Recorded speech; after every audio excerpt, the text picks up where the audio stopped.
आपको बताया ना कि आंदोलन को कहीं दूसरा मोड़ देना चाहते हैं, जानबूझ करके कार्यक्रम बनाते हैं। जब पता है इस चीज़ का कि लोगों का आपके प्रति गुस्सा है, तो फिर आप जाकर के उनके साथ क्यों छेड़खानी करते हैं? आप क्यों नहीं अपनी सरकार को इस बात को समझाते हो, सेंटर की को, कि आपको इनसे बातचीत करनी चाहिए? बजाय बातचीत का रास्ता अख्तियार करने के छेड़खानी करने पे लगे हुए। दुष्यंत हिसार का प्रोग्राम बनाता है, दुष्यंत कभी पानीपत का बनाता है। दुष्यंत अपने हल्के का क्यों नहीं बनाता? लोग बहुत दिन से इंतजार कर रहे हैं बेचारे, कह रहे हैं हमने जब इसको वोट दिया, जिता करके भेजा, उसके बाद से अब तक हमारे यहाँ धन्यवाद करने भी नहीं आया। हम तो इंतज़ार कर रहे हैं कब हमारे हल्के में आए, हम उसका स्वागत करें। डिप्टी चीफ मिनिस्टर बनने के बाद भी नहीं आया। हमारी इच्छा है कि डिप्टी चीफ मिनिस्टर का अच्छा स्वागत हो। कैसा स्वागत? अच्छा स्वागत। मुझे लोगों ने इस बात की शिकायत करी कि आपका भतीजा है, आप उसको समझाओ कि वो हमारे पास आए। मैंने कहा भी मेरे समझाए तो लगता भतीजा तो मुझे छोड़ के नहीं जाता। अब तो थारा भतीजा हो रहा है मुझे। तालमेल नहीं है आपस में, सब अखबारों की सुर्खियों में बना रहना चाहते हैं। आप ये देखो, लगातार पिछले 20 दिन के अखबार उठाओ, मुख्यमंत्री ने हर पेज, हर अपनी प्रेस कॉन्फ्रेंस के अंदर किसानों का नाम लिया है। अगर किसानों से इतना प्यार है मुख्यमंत्री को, तो फिर मुख्यमंत्री को, प्रधानमंत्री को चिट्ठी लिखनी चाहिए कि आज किसान परेशान है, इसके लिए बातचीत के जरिए इस आंदोलन को ख़त्म कराओ। मुझे इससे पीड़ा है। रोजाना किसानों के लिए मैं ये कर रहा हूँ, किसानों के लिए मैं ये कर रहा हूँ। किसान के लिए किया दिया आज तक कुछ भी नहीं है।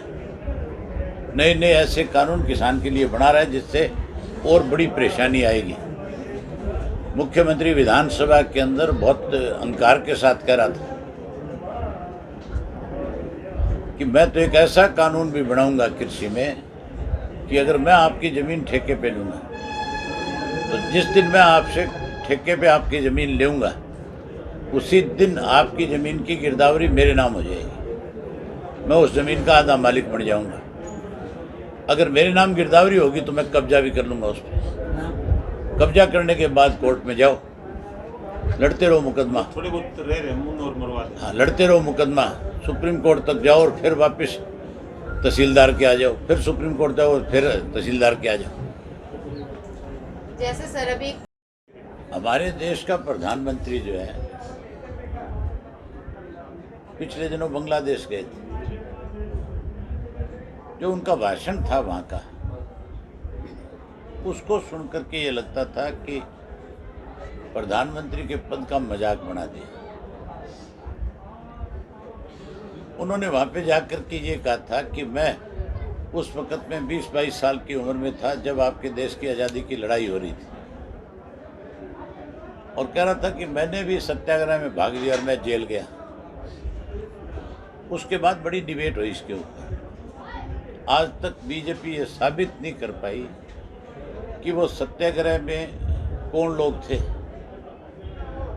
कौन सी जेल में इनको पकड़ के ले जाया गया था, कौन सी जेल में रखा गया था, कितने दिन बंद रहे, कब इनको छोड़ा गया था। तो सत्याग्रह भी कौन सा? सत्याग्रह तो कहीं ये सत्याग्रह तो देश की आज़ादी के लिए कोई और स्टेट में हो, उसमें उन कंट्रियों में हो सकता था। लेकिन वो तो हम तो इनकी मदद कर रहे थे बांग्लादेश को अलग देश बनाने में। हमारी तो पूरी भारत की फोर्स लगी हुई थी, यहाँ सत्याग्रह करने की जरूरत ही नहीं थी।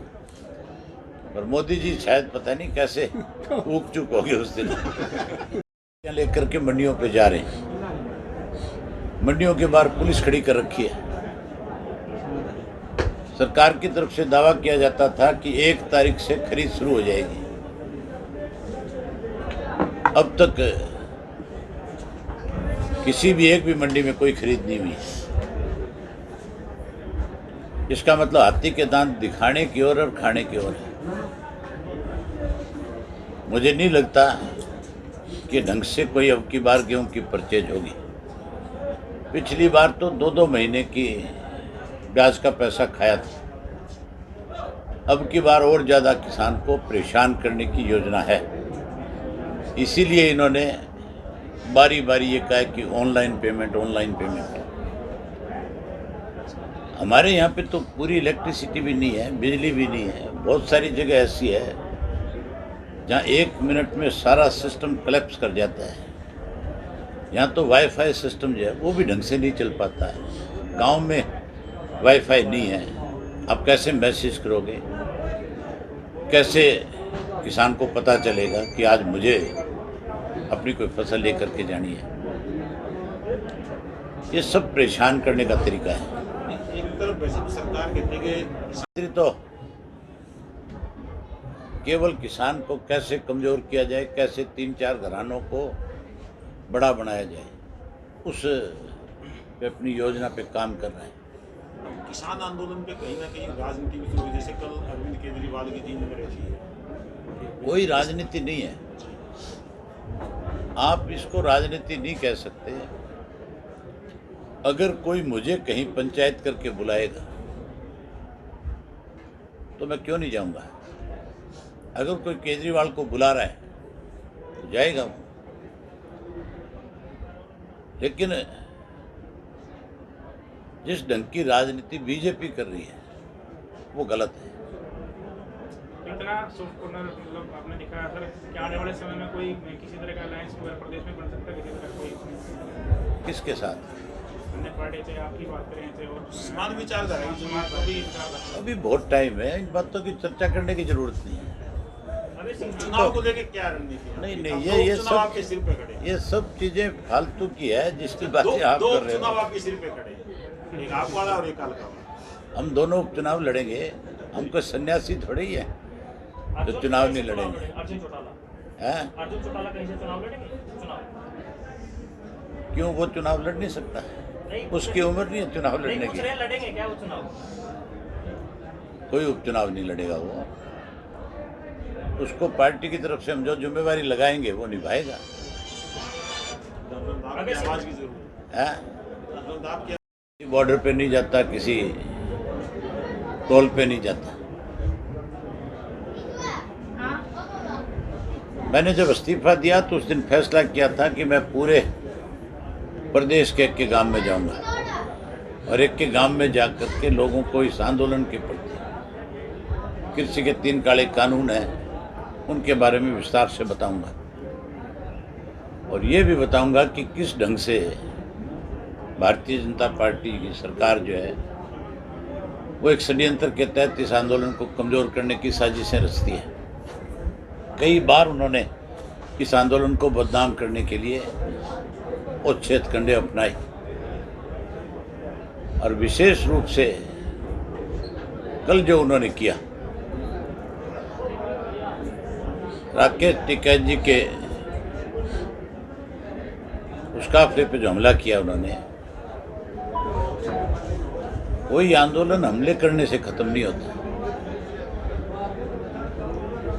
कोई आंदोलन किसी को मारने से खत्म नहीं होता।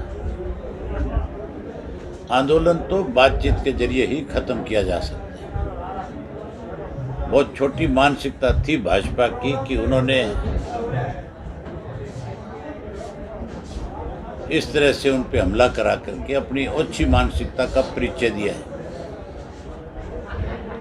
वो लोगों को उकसाना चाहते हैं, उस आंदोलन का रुख बदलना चाहते हैं। जो संयम के साथ और शांति के साथ बैठे लोग हैं उनको उकसा करके इस आंदोलन को दूसरे मोड़ पे ले जाना चाहते हैं। अध्यक्ष उनकी जिम्मेवारी लगाई है, कई पार्टी के और दूसरे सीनियर नेता भी गए हैं। हमने जो चिट्ठी उनको लिखी है उसमें साफ लिखा है कि सरकार आपके घर में किसी को रोजगार नहीं देगी। अगर कोई सरकार की तरफ से रोजगार मिलता है तो आप लें। अगर उस परिवार में कोई बच्चा जो ग्रेजुएट है, कोई पोस्ट ग्रेजुएट है। मैंने कहा भी आप मेरे पास आप अपना बायोडाटा भेजो। हमारे पास चौधरी देवीलाल के नाम का ट्रस्ट है, एजुकेशन सेंटर है उसमें बने हुए। उनमें मैंने कहा कि आपको जॉब दूंगा और हम उस किसान शहीद परिवार का सम्मान करेंगे। अजय सिंह जी, क्या रिस्पॉन्स मिला, क्या 4 दिन में आपने उचाण में क्या देखा? मैंने पूरे प्रदेश के कार्यक्रम बनाए। जब मैंने रिजाइन किया था उससे पहले बहुत सारे अलग अलग राजनीतिक दलों के जो लोग थे वो किसानों के टोल पे जाते थे जहाँ धरने लगे हुए थे। वो अलग अलग बॉर्डरों के ऊपर लोगों से मिलते थे और कहते थे कि भी हम सत्ता को छोड़ देंगे लेकिन किसान के साथ रहेंगे।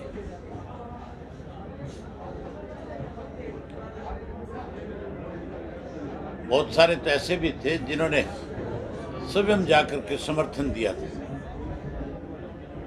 हालांकि उनको बुलाया नहीं किसी ने, उसके बावजूद वो जाकर के समर्थन देकर के आते थे।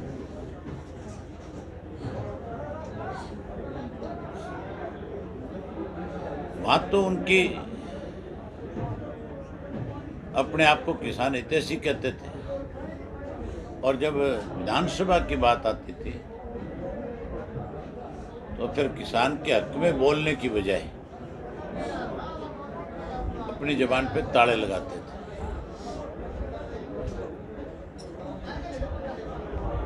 विधानसभा का जो इससे पिछला सेशन था जब मैं विधायक था उसमें मैंने विशेष रूप से इस बात को महसूस किया कि कुछ लोग ऐसे हैं जो अपने आप को किसान हितैषी होने का ढोंग कर रहे हैं। इसलिए मैंने ये फैसला लिया था कि मुझे किसानों के हक के अंदर इस लड़ाई को और अच्छे ढंग से लड़ा जा सके, इसके लिए विधानसभा से इस्तीफा देना चाहिए। और मैंने इसलिए भी साथ में ये सोचा था कि मैं इस्तीफा दूंगा तो फिर इन लोगों को भी जो अपने आप को किसान हितैषी कहते हैं इनके चेहरे भी बेनकाब हो जाएंगे। आज वही हुआ है। आज वो लोग पूर्ण रूप से जो है बेनकाब हो चुके हैं। आंदोलन जो है देश की आज़ादी के लिए कई बार लड़ना पड़ा और हर बार आंदोलन का अलग रूप होता था। अगर आप बॉर्डर पे बैठे बैठे चाहोगे कि भी कोई केंद्र की सरकार मान जाए तो नहीं मानेगी। उसके लिए आपको पार्लियामेंट को कूच भी करना पड़ेगा,